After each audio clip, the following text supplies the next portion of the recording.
Students, today we are starting our new unit on energy. This is one of the first lessons that we're going to cover on energy.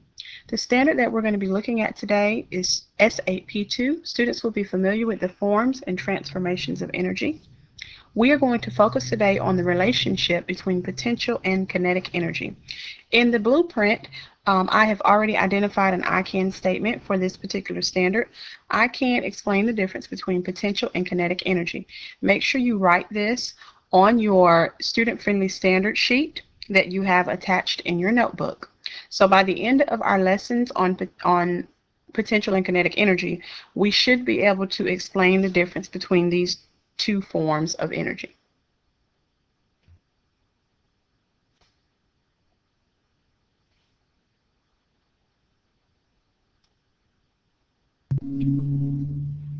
Let's talk about kinetic energy first.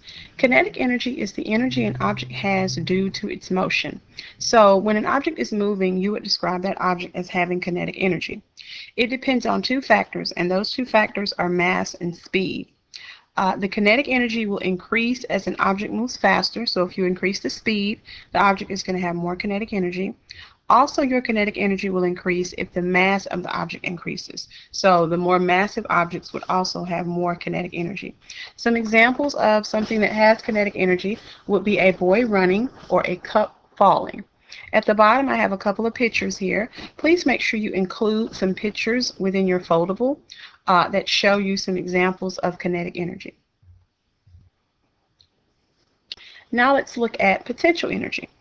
Potential energy is the energy stored in an object because of its position. So typically we talk about kinetic energy being energy of motion.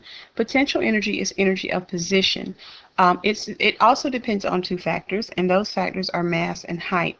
The potential energy of an object will increase as the mass increases. The potential energy can also increase as the height of an object increases. So the higher up you have an object, the more potential energy it's going to have, and also the more mass an object has, the more potential energy it would have. Some examples of potential energy would be a vase on a shelf or a bird sitting in a tree. You can also see your pictures at the bottom. There's this ball sitting on top of this hill. This would have potential energy. It has the potential to move, but at the moment the energy is just stored up. Also in these pictures over here on the side, you have a man who has a bow and arrow that's stretched back. This would have stored energy.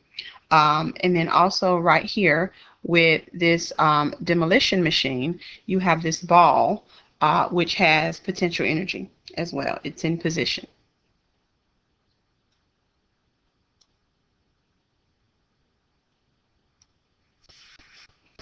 Look at the diagram that we see here on this particular slide. If you look here on the left side of the screen, you have a girl who's holding a ball.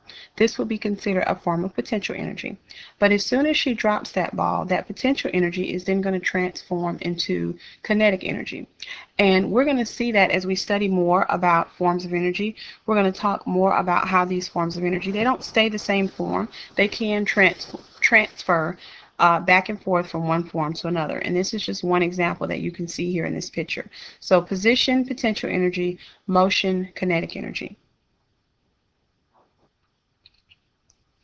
We have reached the end of the video lesson, and hopefully you have written down the notes that you needed in your foldable.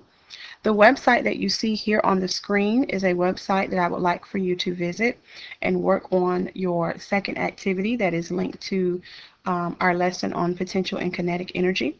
So please make sure you write this down somewhere on a piece of paper, and I want you to visit this website and learn a little bit more about potential and kinetic energy.